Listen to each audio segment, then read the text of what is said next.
তো আজকে আমি যে জায়গা থেকে এসেছি ঢ্যামসা, এই ঢ্যামসার শ্রদ্ধেয় একজন মহাগুরু, যিনি শিবলী ব্রতকথা এবং অসচ্চরিত সহ বহু গ্রন্থ তিনি প্রণেতা। এদেশের সমাজ সংস্কার বিনির্মাণে তার অসাধারণ অবদান। তো শ্রদ্ধেয় ভান্তেকে একটা প্রশ্ন করেছেন একজনে এসে, ভান্তে অমুকে আকাশে উড়ে, উনি নাকি অমুকে আকাশে উঠতে পারে, ভান্তে উনি কি অরহত? কাকে ভান্তেকে প্রশ্ন করেছে?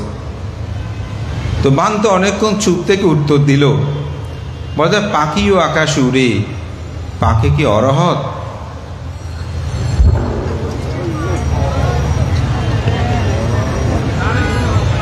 বুঝছি। তো আমরা অনেক সময় বলতে পারি যে আকাশে উঠলে তিনি অরহত হয়ে যায়। এটি যদি আজকে আধুনিক বিজ্ঞান যুগে আমরা বলি, আমাদের ছেলে মেয়েগুলো বিশ্বাস করবে? কারণ এমন জাদুকর আছে বিশ্বে যিনি এখন শূন্যের মধ্যে উঠছে। দেখেন, বুদ্ধ ২,৫০০ বছর আগে বলছেন, না এটি মার্গ জ্ঞান নয়। অনেকেই পরের চিত্ত সম্পর্কে বলতে পারে, মিলে যায়। যেমন আমার বিহারে গত বর্ষবাসে তো মোটামুটি বিষয়ভিত্তিক আলোচনা হয় মাঝে মধ্যে বিভিন্ন কিছু। একজন আমাকে বলতেছে, ভান্তে আজকে আমার মনে ২-৪টা প্রশ্ন নিয়ে এসেছি, সব প্রশ্নের উত্তর আপনি দিয়ে দিলেন, আমি তো আপনাকে বলিনি। আসলে কি আপনি ভান্তে এমনি কিছু আছে, আপনি কি বলতে পারেন? তো আমি বললাম, না আমি তো সেই আপনার মনের কথাও জানি না, আমি আমার মতো করে দেশনা করেছি, হয়তো সেই বিষয়টা আপনার সাথে মিলে যেতে পারে। তাহলে ওনাকে যদি আমি একটু লাভ সংস্কারে আসে বলতাম, হ্যাঁ উপাসিকা মোটামুটি আমি কিছু উপলব্ধি করি, এত কথা বলা যাবে না, উনি বুঝেই নিত যে হয়তো ভান্তে কিছু জানেন মনে হয়। তো আমি এই কথাটা এই জন্যই বলছি যে পরের চিত্ত সম্পর্কে বলতে পারলেই কিন্তু তিনি অরহত নয়। অরহত কি সেটা আমি আর একটু পরে বলবো। তো যে কথা বলছি, উঠতে পারলে অরহত হয় তা না, এটা সমত ভাবনায় মানুষ প্রাপ্ত হয়। অর্থাৎ চিত্ত যত উন্নত হবে, লোভ দেশ মোহশূন্যর দিকে যাবে, অথবা তৎমুহূর্তে কোনো আকাঙ্ক্ষা যদি না থাকে সেটা উঠতে পারেন তিনি। যেমন বুদ্ধের সময়কালে একটা খুব বিষয় আছে, বুদ্ধ এটা ব্যাখ্যা করেছিলেন যে অতীত জন্মে তিনি একজন ঋষি প্রব্রজিত হয়েছিলেন। তিনি আকাশে শূন্য উঠতে পারতেন। এক রাজা তাকে খুব শ্রদ্ধা করত, কারণ ওনার উড়ানো দেখে ওনার খুব ভালো লাগতো। এবং ৭ম তলার তার যে একটা প্রাসাদ আছে, সে জানালাটা খুলে রাখত, তিনি উড়ে এসে সেখানে বসে উড়ে জানালা দিয়ে ঢুকতেন, আহার আদি গ্রহণ করতেন। এইভাবে তার ঋদ্ধি ছিল, তিনি উঠতে পারতেন। তো রাজা রাজ্যের মধ্যে একটা জায়গায় গণ্ডগোল হওয়াতে অশান্তি সৃষ্টি হয়েছেন, তিনি সেখানে চলে গেলেন। স্ত্রীকে দায়িত্ব দিলেন যে তুমি এই আমার যিনি গুরু আছেন ঋষি প্রব্রজিত, তিনি আসলে তাকে যথার্থ ভরণ পোষণ করবে, কোনো অসুবিধা যেন না হয়। তো রানীরে দায়িত্ব পড়ল, তিনি সেবা করবেন। তো একদিন দুর্ভাগ্যবশত তিনি স্নানকর্ম সম্পাদন করে বস্ত্র পরিধান না করে তিনি অনেকটা বস্ত্রটা শরীরে ঢেকে দিয়ে শুয়ে আছেন। তো ঋষি যে দরজা দিয়ে ঢুকতেন সেখানে একটা শব্দ হতো জানালা দিয়ে। তো তিনি ঠিক জানালায় ঢুকতেন, শব্দ হয়েছে, দ্রুত তিনি উঠে গেছেন।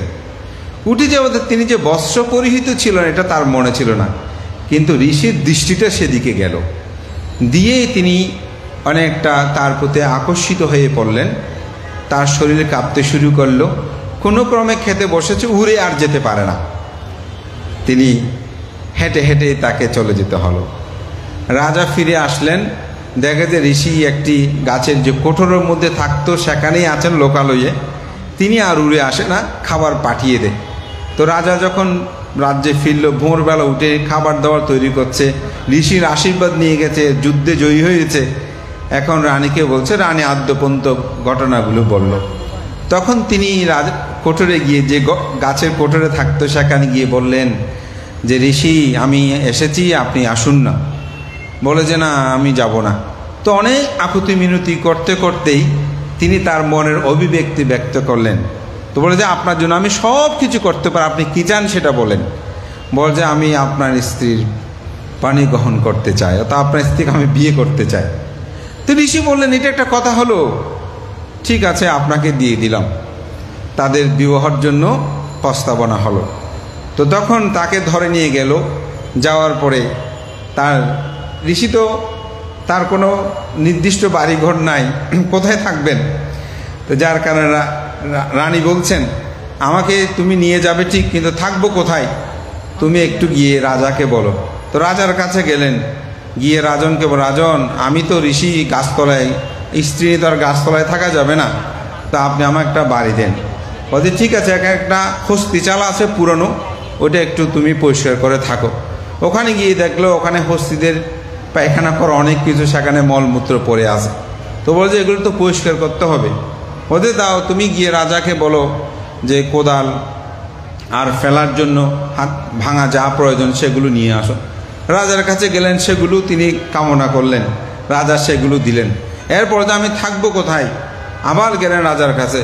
কিন্তু রাজা আগে যেভাবে সম্মান করতেন এখন তুচ্ছ তাচ্ছল্য শুরু হয়ে গেছে। কারণ একটা মানুষের কাছে আপনি যখন বারবার কোনো কিছু চাইতে যাবেন, স্বাভাবিক তো এরকম হয়। তারপর সর্বশেষ থাকার জন্য খাট খুঁজলেন, রান্না বান্নার জন্য বাড়ি এই সেই এগুলো খুঁজলেন। তো রান্না করতে বসলো। তো রান্না করার জন্য যখন বসেছে, রানী বলে যে আমি তো কোনোদিন রান্না করি নাই, আমাকে রান্না বান্না করে সব কিছু দেয়। এখন উনিও ঋষি মানুষ ছিল, এখন রান্না বান্না তো জীবনে করে কোনো রকমের কষ্ট বিষ্ট করে কিছু রান্না করলো। তো ঋষি রান্না করেছেন স্ত্রী সহ, তার খাবেন, বিয়ে হয়নি কিন্তু মূলত এখন গুছানো দিচ্ছে। তারপর যখন খাইতে বসলো দেখা গেল এগুলো মুখে দেওয়ার মতো নয়। তখন তিনি পা দিয়ে এমনভাবে নিক্ষেপ করলো যেন সে তরকারিগুলো রান্নাগুলো সব মুখে এসে ঋষির মুখে এসে পড়ল। তো ঋষি চিন্তা করছে, আহা আমি কত সম্মানের জায়গা ছিলাম, তার প্রতি আসক্তিযুক্ত হয়ে আমাকে এত দুঃখ ভোগ করতে হলো, না আমি আর চাই না। তাকে নিয়ে বলে যে রাজার কাছে, রাজন আপনি আপনার স্ত্রীকে নেন, আমি এই সংসার বন্ধনে আবদ্ধ হতে চাই না। তা গিয়ে কোটরে ধ্যানে বসাতেই আবার তিনি ঋদ্ধিটা লাভ করলেন। পরে তিনি উড়ে যাচ্ছেন, রাজা সেটা দেখে প্রার্থনা করলেন, বলছে আপনি আবার আসেন। বলেছেন আমি আর লোকালয়ে থাকবো না, এই লোকালয় আমার পতন ঘটায়। এই কাহিনীটা হচ্ছে আমাদের বুদ্ধিসত্ত্ব সাধনা থাকে, তবে বুদ্ধের আবির্ভাব ফলে বিদর্শনটা হয়। মহাকারণিক তথাগত বুদ্ধ সিদ্ধার্থ তিনি এই ঋষি আলারকার রামপুত্র তাদের কাছে ধ্যান করেছেন, কিন্তু সেই ধ্যানে তিনি প্রাপ্ত হয়নি। পরবর্তীতে সুদে তার পায়াশূন্য গ্রহণ করে তিনি যখন গয়ার বুদ্ধিরূপে পতন হবে। সুতরাং এখানে কি নিহিত আছে সেটাই আমি দেখতে চাই। আর নিজের দেহ অবয়বের প্রতি আছে, এটা মহাত সেয়াদ, তার কঠিন উপলব্ধি করা। পেটের ফুলা কমাটা একটু সহজ, যার কারণে এটা সর্বাধিক একটা জনপ্রিয়তা কিন্তু লাভ করে। কিন্তু আপনি যদি আনাপনা দিয়েও করেন, দুটাই কিন্তু সমান, তখন দুটাই নিয়ে তারা কিন্তু করে। আনাপনাটাও দিয়েছেন, আবার অনেকে পেটের ফুলা কমাটা নিয়েছেন। এটা নিয়ে অনেক সময় যুদ্ধ হয়, আমি সেই জন্য বলি যুদ্ধ করার কোনো দরকার নাই। এই দুটোটাই কিন্তু গভীরভাবে পর্যবেক্ষণ করলে একই বিষয়, কারণ শ্বাস প্রশ্বাসের কারণে তো পেটের ফুলা কমাটা হয়। তো যার কারণে বুদ্ধ এই আনাপনা স্মৃতি দিয়েই তিনি কিন্তু ধ্যানটা শুরু করলেন, এবং নিজেকে দর্শন করতে গিয়েই তার কায়ানুস্মৃতিতেই এখানে 32 মহাপুরুষ লক্ষ্য অসুচি, যে এই অসুচিগুলো তিনি দেখতে পেলেন এবং সেটাকে তিনি অবধারণ করলেন। এরপরে চিত্তের মধ্যে যাহা উৎপন্ন হয়, এগুলো কেন উৎপন্ন হয়, এখানে পঞ্চ নিবারণ থেকে শুরু করে যেগুলো ধর্মানুদর্শন, এই বিষয়গুলো নিয়ে তিনি পর্যালোচনা করেছেন। আসলে এভাবেই পর্যালোচনা করতে করতে প্রথমেই নিজেকে দেখা। তা আমি যে কথাটা বলছি, আমাদের জীবনে নিজেকে আমাদের সহজে দেখা হয় না। আমরা বাহ্যিকগুলো সবসময় দেখি, কিন্তু নিজেকে দেখতে হলে এই চোখ বন্ধ করতে হবে, এবং চোখ বন্ধ করেই আপনাকে দেখতে হবে। এই জন্য একটা খুব ছোট্ট সুন্দর উপমা আছে, একটা সুন্দর উপমা আছে। এটি ক্লাসের শ্রেণীকক্ষে শিক্ষক গিয়ে জিজ্ঞাসা করছে, তাদের সবার বয়স 8-9 বছর, বলে তো পৃথিবীতে সবচেয়ে বড় কি? একজন বলছে খাম্বা হচ্ছে সবচেয়ে বড়, ছোট তো। আরেকজন বলছে সে চিড়িয়াখানা থেকে সাম্প্রতিক ঘুরে এসেছে, সে বলছে হাতি হচ্ছে সবচেয়ে বড়। একজন বলছে পাহাড় সবচেয়ে বড়। সর্বশেষে একজনে বলছে চোখ হচ্ছে সবচেয়ে বড়। শিক্ষক তাকে দাঁড় করালেন, দাঁড়ালো, তুমি চোখ কেন বলেছো সবচেয়ে বড়? বলছে পাহাড়টা চোখের মধ্যে ঢুকে যায় বলে পুরো পাহাড়টা দেখি, তাই পাহাড়ের চেয়ে চোখ অনেক বড়। তো সেখানে শিক্ষক যিনি, উনি ভিক্ষু ছিলেন, তো তিনি বলছেন এই চোখের চেয়েও সবচেয়ে বড় হচ্ছে মন। এই চোখের চেয়ে বড় হচ্ছে কি? মন। কিন্তু এই মনটাই আমাদের সংকীর্ণ। আজকে আমাদের শ্রদ্ধেয় উদ্বোধকবান তো অনেক কথা বলেছেন না, এগুলো সব মনের সংকীর্ণ থেকে, এই মনের স্বল্পতা হীনতা থেকে আমাদের এত দ্বন্দ্ব, আমাদের এত সাংঘাত, আমাদের এত কষ্ট। তো এই মনটাকে যে যতই বড় করবেন তিনি তত বেশি সুখী হবেন। আজকের কঠিন চিবর দান এই মনটাকে বড় করা। কারণ মনের মধ্যে ভোগ করতে চায়, মনে শিলভঙ্গ করতে চায়, মন ভাবনা করতে চায় না। কিন্তু এগুলো করতে না চাইলে যখন পাপ কর্ম করে তখন ইহজীবনেই দুঃখ পায়, পরজীবনেও মানুষ দুঃখ পায়। এই দুঃখ থেকে মুক্তির একমাত্র পথ হচ্ছে মনটাকে বিশুদ্ধ করা। এই বিশুদ্ধ করার জন্য বুদ্ধ বলেছেন, বুদ্ধ পাচ্ছেকা বুদ্ধ সাবাকা সাপি সাব্বাস এতেই না আজ্ঞাদানে না পাত্থাতে আমাতাং পাথাং। এই মনকে যদি বিশুদ্ধ করতে হয়, বুদ্ধ হতে হলে, পাচ্ছেকা বুদ্ধ হতে, অরহত হতে হলে তাকে অবশ্যই অগ্রে এই কঠিন চিবর দানকর্ম সম্পাদন করতে হবে। এবং যে গাথাটা আমি ভাষণ করেছি, বলেছি তাসমাহি জানা মানে না কাঠিনাস্য গুণাং বাহুং দথব্বাং কাঠিনাং দানাং বাবিস্যাতি মহাবলাং। এই কঠিন চিবর দানের সঙ্গে সম্পর্কে জেনে আপনাদেরকে অবশ্যই যেন এই কঠিন চিবর দানকর্ম সম্পাদন করে। তো এখানে আমি একটু করে খবর নিয়েছি, মোটামুটি আজকে কঠিন চিবর দান নিয়ে আলোচনা হয়েছে। তবে আমি শুধু একটা বিষয় নিয়ে বলে শেষ করছি, সেটা হচ্ছে কি, যিনি গ্রহণ করবে এই চিবর, তিনি গ্রহণ করার সময় তার মনটা বড় হতে হয়। মানে কীরকম বড়? আপনারা কোনো কিছু দিলে এটা সুন্দর, এটা একটু আমাকে দেন, এরকম বলা যায়। এটা আমার প্রয়োজন হবে, এটা দেন। আকার ইঙ্গিত অনেকে বুঝিয়ে বলি, কিন্তু আজকে যে কঠিন চিবরটা যে ভিক্ষুক কঠিনে আশ্রয়ণ করবেন, তিনি সঙ্গ সম্মেলনে, অর্থাৎ এটা নিয়ে যখন সীমাগরে ঢুকবে, তিনি বলতে পারবে না এটা এই চিবরটা আমাকে দেন।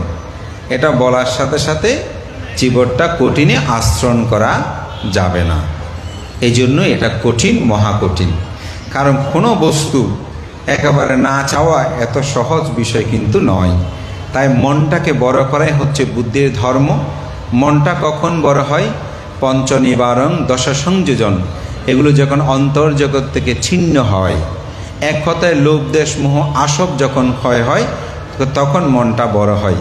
তখন কেউ যদি বলে ভান্তে আপনি খুব ভালো, উনি বলবেন সাধু। আপনি খুব খারাপ, তাও বলবেন। পানি উপড়ে পড়বে, ঢেউ আসবে। পুকুরে পাথর দিলেন, ঢেউ আসবে। কিন্তু সাগরের মাঝখানে গিয়ে যদি একটা বড় পাথর দেন, সাগর যেমন আছে তেমনই থাকবে। আমাদের মনটাও ঠিক সেরকম।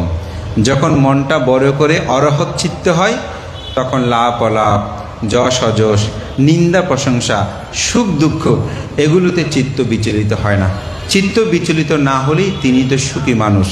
এই সুখের কথাই বুদ্ধ বলেছেন, যেটাকে বলা হয় নির্বাণ। একটা সোপাদেশেষ নির্বাণ, একটা অনুপাদেশেষ নির্বাণ। জীবিত থাকতে একটা সুখ ভোগ করে, এটাকে বলা হয় সোপাদেশেষ নির্বাণ। যখন এই দেহটা সহ চলে যায়, তখন বলা হয় অনুপাদেশেষ নির্বাণ। আমাদের সকলের প্রত্যয় হোক এই নির্বাণ। সবাই পুণ্যকর্ম করবেন, সৎকর্ম করেই নিজেদের জীবন অতিবাহিত করবেন। আমাদের ছেলে মেয়েগুলোকে একটু ধর্মীয় শিক্ষা প্রদান করবেন। সকাল সন্ধ্যা মা বাবা আপনারা নিজেরাও দুবেলা বন্দনাদি কর্ম সম্পাদন করবেন এবং তাদেরকে ধর্মীয় জ্ঞান দেওয়ার জন্য চেষ্টা করবেন। শুধু প্রাতিষ্ঠানিক শিক্ষা নয়, শিল্প শিক্ষা নয়, নাচ গান শিক্ষা নয়, এগুলো দেন, সমস্যা নেই, দিতে আমি নিষেধ করব না। সংসার জীবন প্রয়োজন আছে, করেন। কিন্তু সাথে সাথে তাদেরকে সকাল সন্ধ্যা দুবেলা বন্দনা করান, জোর করে নয়, তাদেরকে বুঝিয়ে বলেন, তাদেরকে আদর করে বলেন, তাদেরকে স্নেহ দিয়ে বলেন। যুক্তিপূর্ণ কথা বলতে না বলে যেসব পণ্ডিত ধীমান ভিক্ষু আছে তাদেরকে নিয়ে বলেন। আজকে সঙ্গের আন্দোলনে আমরাও সম্পৃক্ত হয়ে অনেক দুঃখ ও বেদনা আমরা সবাই কম বেশি সহ্য করছি। তার একটি কারণ, আমাদের প্রজন্মরা যেন আগামী দিনে সুন্দর একটি ধর্মচর্চার স্থান পায়, যেখানে ধর্মীয় পরিবেশ হবে। কারণ অনেক সময় তরুণ প্রজন্ম বান্ধে কেন যাব, ওখানে গিয়ে নেতা নেত্রী এইসব শুনতে শুনতে ধর্মকথা আমরা শুনতে পাই না। তাই আমি মনে করি এখান থেকে একটা পরিবেশ আমরা সৃষ্টি করতে চাই, যেখানে ধর্মীয় পরিবেশগুলো রচিত হয়। আমাদেরকে অনেকে বল বানতে অমুক শিলান্দাবাদ ওখানে এত যায় কেন, অমুকে কেন যাবে না? আদর্শ পেলে তো যাবে। যেখানে আদর্শ দেখবে মানুষ সেখানে যাবে। আমরাও আদর্শ সৃষ্টি করি, আমি করি, আমাদের মধ্যেও সেটা আসবে। মাননীয় সভাপতি প্রমুখ সঙ্গের প্রতি বন্দনা জানিয়ে আপনাদের সকলকেই শেষান্তে বুদ্ধে সে কথাটাই বলবো, এই ধর্ম বিনিয়ে যারা অপ্রমাত্ত পাহায়া জাতিং সারাং দুঃখ কান্তাঙ্কারিস্তাতি, তারাই দুঃখ থেকে মুক্তি লাভ করতে পারে। আপনারা সেই দুঃখ থেকে মুক্তি লাভ করুন। আমার বিলম্বতায় সভাপতি প্রমুখ সঙ্গের কাছে ক্ষমা প্রার্থনা করছি, আপনাদের সকলের শুভদৃষ্টি কামনা করছি। যেহেতু আজকে ঢ্যামসা ওখানে উপদেষ্টাও আসছেন, বিবিধ কারণেই আমি আসলে ওখানে আটকে গিয়েছিলাম। আমি সকালবেলা থাকবো বলেছি, কিন্তু এমন চাপে পড়েছি যা আসলে সম্ভবপর হয়নি। তবু এসে আপনাদের সবার সাথে সম্পৃক্ত হতে পেরে খুবই প্রীত আনন্দ করছি। সবার শেষান্তেই সেই কথাটাই বলবো, মনটাকে বড় রাখবেন, যে মনের মধ্যে কোনো লোভ দেশ মোহ থাকে। এই মনোচক্ষু দিয়ে আমরা সবাইকে দেখলে সাগর যেমন কম্পিত হয় না, আমাদের চিত্তটাও কম্পিত হবে না। এই প্রত্যয় ব্যর্থ করে আমার নাতিদীর্ঘ ধর্মের কথা শেষ করছি। আমাদের মহামান্য সঙ্গরাজ ভান্ত অসুস্থ, তিনি চট্টগ্রাম বৌদ্ধবিহারের অধ্যক্ষ। সদ্যেয় ভান্তেরও নিরোগ দীর্ঘ জীবন কামনায় পুণ্যদান করছি। আজকের দিনের সভাপতি ভান্ত অনেক কষ্ট করেই অবস্থান ভান্তেরও এবং আমাদের সদ্যেয় জিনুবুদি ভান্তের যে জয়গান তিনি রচনা করে চলেছেন, সেটা যেন শেষান্ত পর্যন্ত সেই বিজয়গাথা উড্ডমান থাকে। সঙ্গের সম্মান, সঙ্গের অধিকার প্রতিষ্ঠায় তার যে ভূমিকা, সেটির প্রতি বিনম্র শ্রদ্ধা অর্ঘ্যবন্দনা নিবেদন করে আমার নাতি দীর্ঘ ধর্মকথা এখানে শেষ করছি। জগতের সকল প্রাণী সুখী হোক।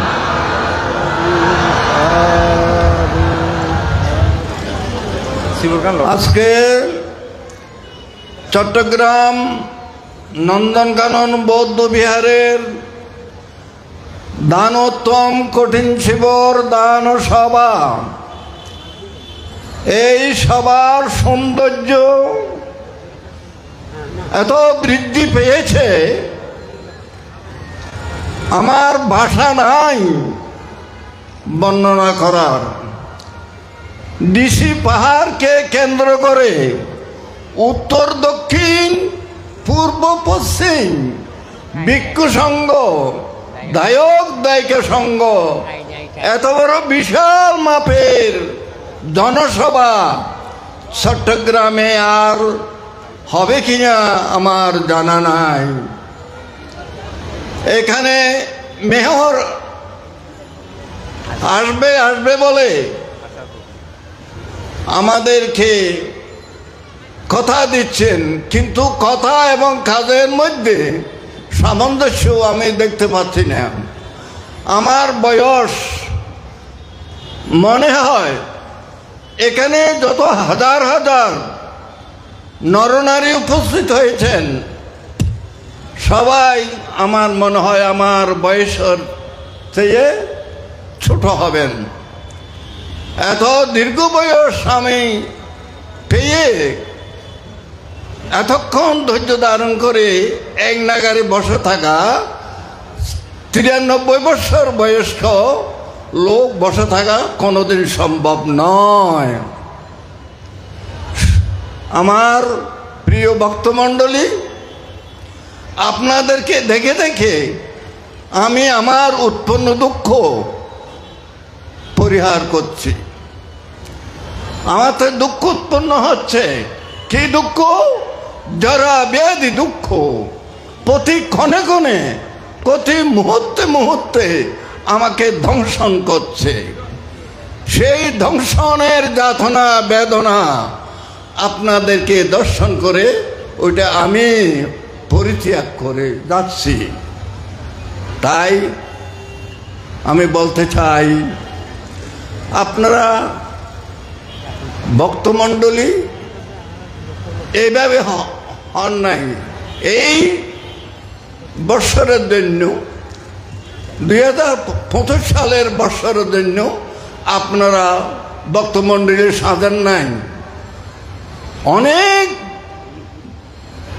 দেরিতে, অনেক বছর আপনারা এই সাধনায় ভাবনা এবং দান দক্ষিণা ধর্ম দর্শনা আপনারা দিয়ে আসতেছেন বলে আপনাদের বিশ্বাসে আপনারা এখানে বসে আছেন। আমি কোনোদিন বৌদ্ধ সমাজের মধ্যে আর দেখি নাই এত বড় জমায়েত, এত বড় বিশাল জনতার ঢল আমি আর কোনোদিন দেখি নাই। সুতরাং আপনাদেরকে দেখি আমি আনন্দ ভোগ করি। আমার ভিক্ষু সঙ্গ যথেষ্ট হয়েছে, এখন 7টা চলে যাচ্ছে। সুতরাং মানুষের সীমানা আছে, ধৈর্যের সীমা আছে। ধৈর্যের সীমা যদি পের হয়ে যায়, মানুষ বিরক্ত হয়ে যায়, তখন মানুষ অকুশলে পরিণত হয়। তাহলে অকুশল এবং কুশল দুইটা মানুষের মধ্যে বিদ্যমান।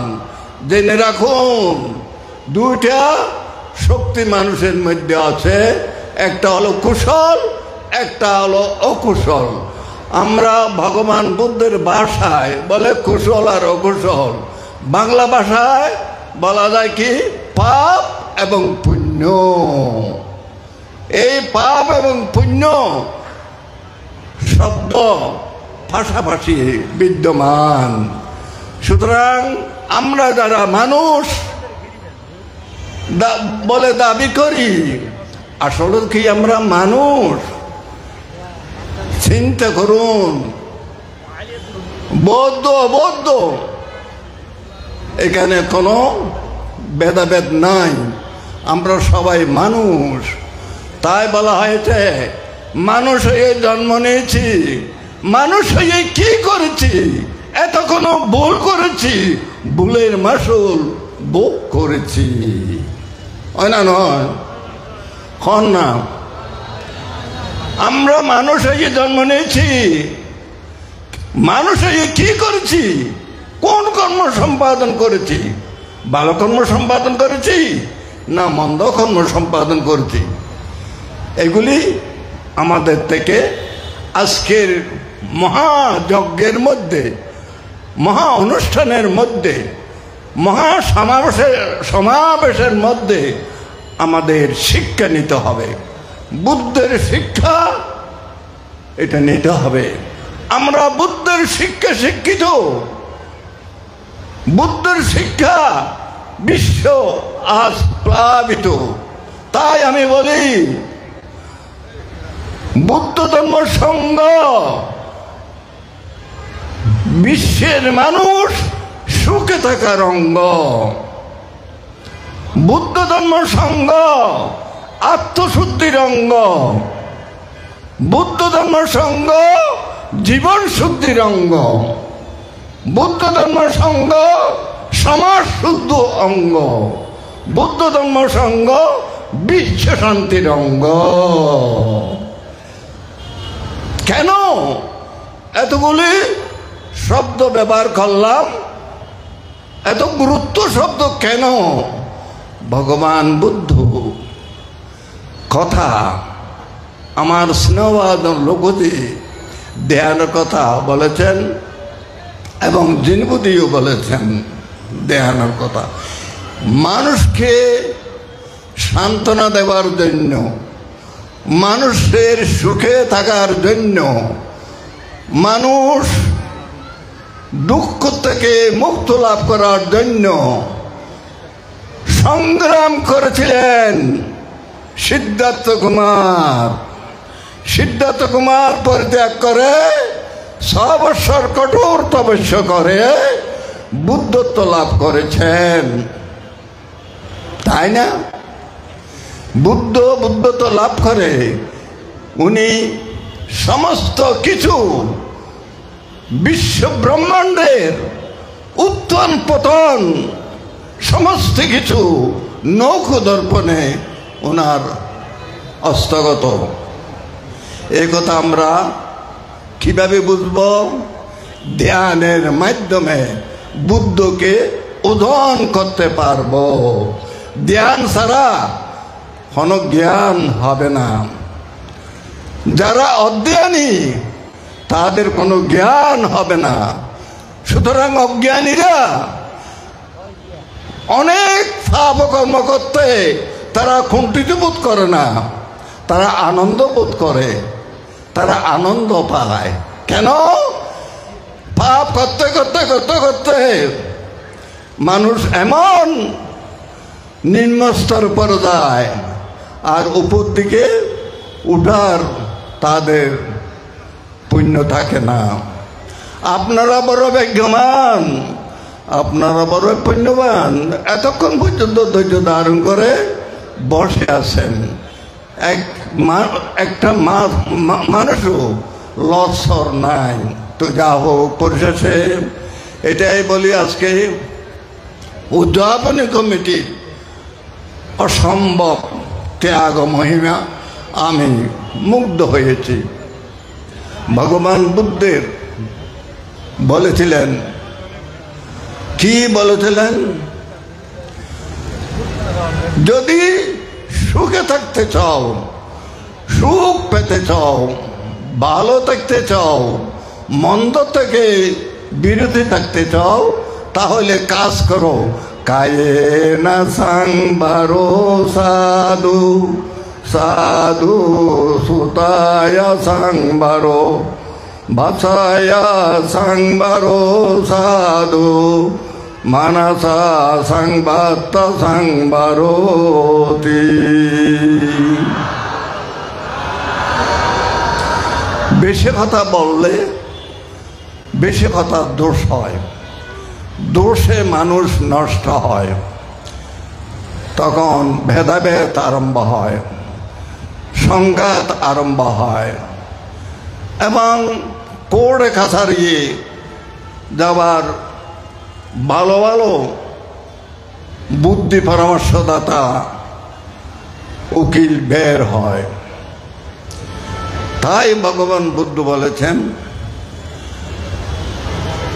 বাক্যকে সংবরণ করো, কথাকে সামাল দাও, বাক্যর মধ্যে কোনো পাপ যাতে না আসে সেভাবে বাক্য ব্যবহার করো, এবং কায়াকে সংবরণ করো, কায়াকে সংযমতা করো।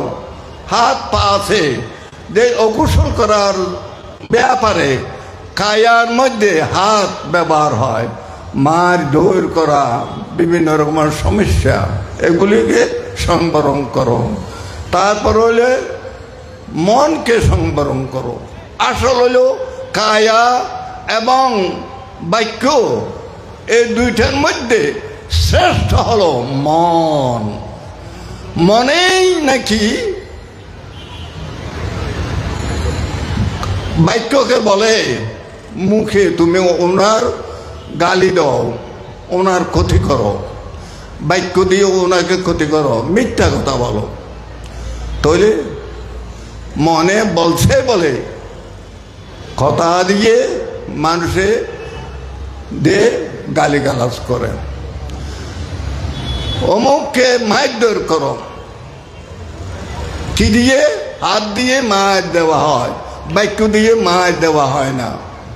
সে কথা খেয়ে বললো এই মন, চিত্ত, চিত্ত আমাদেরকে পরিচালিত করছে, মন আমাদেরকে পরিচালিত করছে, দুষ্ট এবং মিষ্ট সবগুলি পরিচালিত করছে। সেই পরিচালনার মধ্যে মন হল প্রধান। লোকজিৎ বান্তে যে কথা বলেছেন, ধ্যানের মাধ্যমে তো এইগুলি সন্ধমতা আসবে। যারা ধ্যান করবে না, ধ্যানের দ্বারদিও নাই, তারারে বুঝাইলে তারা বুঝবে না। ধ্যানের মধ্যে যখন যাবেন তখন সবগুলি সংযমতা আনায়ন হবে। সংযমতা না থাকলে তাহলে তারা সুখ পাবে না। আজকে আমি খুব আনন্দ লাভ করলাম। মানুষে চায় যে যারা আজকের অনুষ্ঠান উদযাপনী কমিটির মধ্যে যারা সম্পৃক্ত আছে, যেমন প্রধান সমন্বয়কারী প্রফেসর ডক্টর অর্থদর্শী বড়ুয়া এবং অনিল কান্তি বড়ুয়া সাধারণ সম্পাদক, তারা এই যে আজকের অনুষ্ঠানের যে কাগজে চিঠিতে নাম আছে, চিঠির মধ্যে নাম আছে, কিন্তু বলার কিছু বলার তাদের শক্তি নাই। শক্তি আছে, ভক্তি আছে, অভ্যেস আছে, ভালো মানুষ, কিন্তু বলতে পারছে না। কেন বলতে পারছে না? ত্যাগ করেছেন, সংযমতা করেছেন। দেশ সংযমতা মহৎ গুণ। আমি তাদেরকে আমার অন্তর থেকে, আমার এই পরিষদের থেকে তাদের এই কর্মকাণ্ডকে আমি ধন্যবাদ জানাই, আশীর্বাদ জানাই, পুণ্যদান করছি। তোমাদের আপনাদের ধৈর্য গুণ অসম্ভব, অপ্রমেয়, জানেন তো। যাও, শান্তি শৃঙ্খলা এটা আমাদের দরকার। আজকে ধরুন যেই মানুষের ঢল এখানে বসে আছেন, আপনার শান্তি চান বিদায়, সুখ চান বিদায়, এখনো পর্যন্ত বসে আছেন, এখনো পর্যন্ত শিবদান করা হয় নাই। সুতরাং শিবদান করবেন, শিবদান করে আপনারা যাবেন। যেহেতু আপনারা শহরবাসী আর আমরা হচ্ছে নগরবাসী, এই শহর থেকে নগরে যেতে অনেক দুঃসাধ্য ব্যাপার, জানেন না? যানজট, গাড়ি ঘোড়া যত অসুবিধা বুক করতে হয়। 5 মিনিটের রাস্তাকে 1 ঘন্টা চলে যায়। সুতরাং আপনারা ধৈর্য ধারণ করুন। আমার থেকে আগামীকাল বান্দরবান যেতে হবে। তাহলে এইভাবে আমার বয়সে আমাকে বাধা দেয়, তারপরেও আমার জাতিকে দেখার জন্য, জাতির কে কিছু 2-4 কথা বলার জন্য আমার থেকে যেতে হচ্ছে। সুতরাং আপনাদেরকে, আপনাদের প্রত্যেকজনকে আমি সাধুবাদ জানাই, ধন্যবাদ জানাই, পুণ্যদান দিই। আপনার সকলে পুণ্যবান, পুণ্যবতী হন। এই বক্তব্য রেখে আমার সভাপতির পদ, আমার স্নেহভাজন যিনি বুদ্ধিকে রক্ষা করবেন, যিনি বুদ্ধির কীর্তি যেভাবে ওনার মুখ দিয়ে যে প্রকাশ করেছেন, আপনারা জানেন যিনি বুদ্ধি কত যে গুণের অধিকারী, যিনি বুদ্ধি কি ধৈর্যের অধিকারী, সহ্যের অধিকারী, এগুলি আপনারা প্রমাণ করে যান। সুতরাং একটি মানুষ কত যন্ত্রণা দিয়েছে, কত ঘাত প্রতিঘাত ও খেয়েছে, আমরা বুঝতে পারবো না। তাই যিনি বুদ্ধির অসম্ভব সাহস, অসম্ভব শক্তি, তার গুণ আছে জন্ম জন্মান্তর। অতএব তার পুণ্য ফল কেহ নষ্ট করতে পারবে না, কেহ ধ্বংস করতে পারবে না।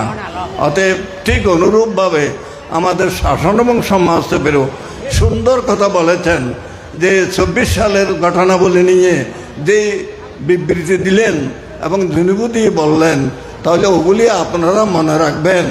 দোষী হারা আর নির্দোষী হারা, হ্যাঁ, তাহলে এগুলি আপনারা বিচার করে দেখবেন। যারা দোষী তাদেরকে আপনারা আশীর্বাদ করবেন, তারা নির্দোষীতে পরিণত হোক, তারা স্বভাব পরিবর্তন হোক। আমি প্রতিদিন তাদেরকে আমি এই যে পুণ্যদান করি। দুঃখ পত্তাসা নির্দুঃখা, ভায়া পত্তাসা নির্ভয়া, শোক পত্তাসা নিঃশোকা, হন্তু সব্যে বিপানিনো। সমস্ত প্রাণী ভয় থেকে মুক্ত লাভ করুক, দুঃখ থেকে মুক্ত লাভ করুক এবং রোগ শোক ব্যাধি থেকে মুক্ত লাভ করুক, এই মঙ্গল কামনা তাদেরকে আমি সমস্ত প্রাণীর প্রতি আমি মঙ্গল কামনা করি। সুতরাং আমাদের শুধু বৌদ্ধ নয়, বৌদ্ধরা সুখতা এই কথা নয়, পাশাপাশি যারা অবৌদ্ধ যারা আছেন তারাও আমরা সুখ কামনা করি, তারাও দুঃখ থেকে মুক্ত লাভ করুক, তারা স্ব এই যে ধর্মকে অনুশীলন করে নিজকে সুরক্ষা করুক, অপরাপর যারা অর্থাৎ যে অন্য ধর্মাবলম্বী আছে তাদেরকে সুখে শান্তিতে বাস করার সুযোগ দান করুক, এই প্রত্যাশা করছি। চট্টগ্রামের আপামর জনসাধারণ, মেয়র সহ বর্তমান যারা আছেন এই যে বাংলাদেশ পরিচালিত করেন, তারাও নাকি আমরা সুখ শান্তি কামনা করি, এই প্রত্যাশা রেখে আপনাদের জয় মঙ্গল হোক, দীনবুদ্ধির জয় মঙ্গল হোক, চট্টগ্রাম বৌদ্ধ বিহারের ভিক্ষু সংঘের জয় মঙ্গল হোক এবং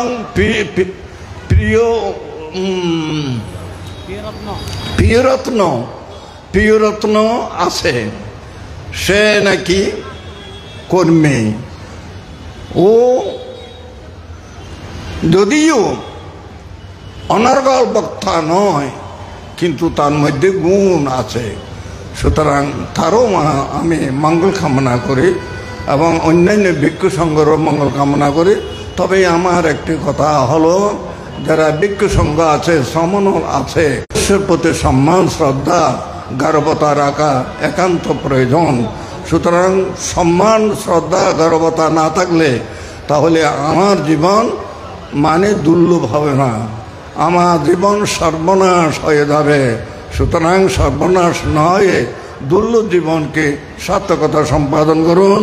সকলের প্রতি মানে দয়া মমতা ভালোবাসা শ্রদ্ধা রাখি, তা সকলের জয় মঙ্গল হোক, মঙ্গল হোক, এই প্রত্যাশা রেখে এবং দীনবুদ্ধি এই যে উৎসর্গাদের সুসম্পন্ন করবেন।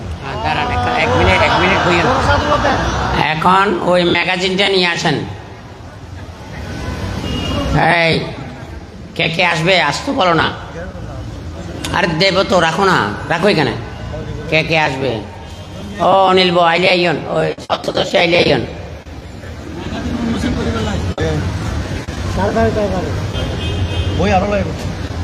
আচ্ছা পরে আগে উদ্বোধন করুক। সমাজ বান্ধব তো না, ম্যাগাজিন ম্যাগাজিন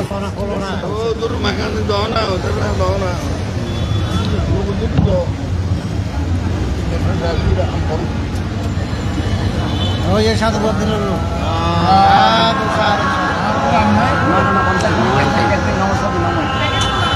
কষ্ট হয়েছে বানতে, ধর্মবুদ্ধি বানতে বহুত কষ্ট হয়েছে। হ্যাঁ ঠিক আছে,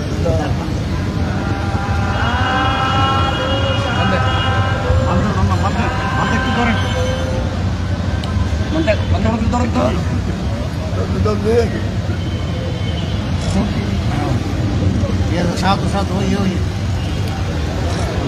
তিনবার সমস্বরে নামাতাসা বলেন।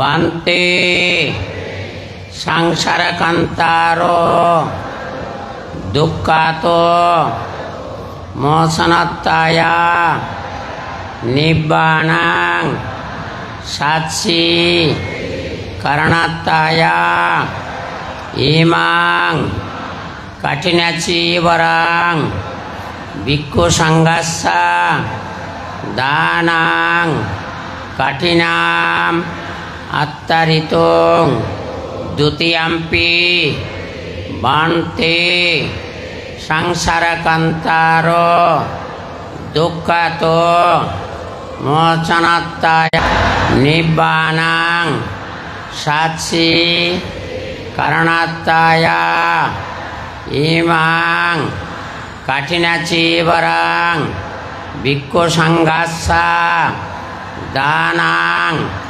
দেমা কাঠিনাম আত্তারিতং তাতিয়াম্পি বান্তে সংসারকান্তার দুঃখাত মোচনাত্তায়া নিব্বানাং সাৎসি করণাত্তায়া ইমাং কাঠিনাচি বরাং ভিক্ষু সংঘাসা দানাং দেমা কাঠিনাম আত্তারিত। সবাই শিকড়গুলো হাতে রাখেন, আবার বলেন। বান্তে সংসারকান্তার দুঃখাত মোচনাত্তায়া নিব্বানা সাৎসি করণাত্তায়া ইমাং কাপ্পারুক্কাং ভিক্ষু সংঘাসা দানাং দেমা পুজেমা দ্বিতীয়াম্পি বান্তে ইমাং কাপ্পারুক্কাং ভিক্ষু সংঘাসা দানাং দেমা পুজেমা তৃতীয়াম্পি বান্তে ইমাং কাপ্পারুক্কাং ভিক্ষু সংঘাসা দানাং দেমা পুজেমা পুজেমা পুজেমা। আজকে কিছুক্ষণ পরে অহিংসা নামক গীতিনাট্য চট্টগ্রাম বৌদ্ধ বিহার প্রাঙ্গণে আমাদের আপনাদের প্রিয়ভাজন সঙ্গীতজ্ঞ টিটু মুচ্ছুদ্দি তার সহচর্গ নিয়ে সগৌরবে এবং অহিংসা পরমধর্ম সেটা নিয়ে অনুষ্ঠিত হবে। আপনারা সেখানে অনুমোদন করবেন। সেখানে উপস্থিত হওয়ার জন্য সবাইকে আহ্বান জানাচ্ছি। আমাদের যদি মেয়রময় এর মধ্যে এসে থাকে তাহলে সেখানেই আমরা ওনাকে নিয়ে বরণ করব এবং সম্মাননা দেব। সবাই নিরাপদে যাবেন, সুস্থভাবে যাবেন এবং তাড়াহুড়া করবেন না। আচ্ছা, জল ডালেন নমানত দে নমানত ইদাংব ইয়া তিনাঙত সুখিতা হন্তু ইয়া তায়ো ইদাংব ইয়া তিনাঙত সুখিতা হন্তু ইয়া তায়ো ইদাংব ইয়া তিনাঙত সুখিতা হন্তু ইয়া তায়ো উন্নামে উদকাং বাট্টাং যতানিন্নাং পবত্ততি এবমেব ইতো দিন্যাং পেতানাং উপকাপতি অতবতাস अम्मेहि संपादं पुण्य संपदं सभ्य देवा सभ्य सत्ता सभ्य भूत सभ्य नागा सभ्य यक्ष सभ्य मनुष्य सभ्य अमनुष्य सभ्य पेता अनमोदंतो सभ्य संपत्ति सिद्धिया आकाशट्टास बुम्मट्ट देवनाग महिद्दिक पुण्यंतं अनमोदित्वा श्रीराम रक्षन्तु बुद्ध शासनं श्रीराम रक्षन्तु जिनादेशनम श्रीराम रक्षन्तु महं परं इमिना पुण्य कामेन मामे बाला समागमो सतांग समागमो ओतु यावनिब्बाण पत्तिय इदम्मे पुण्य निब्बाणच्च पच्छयो ओतु बावतु टिट्टातु।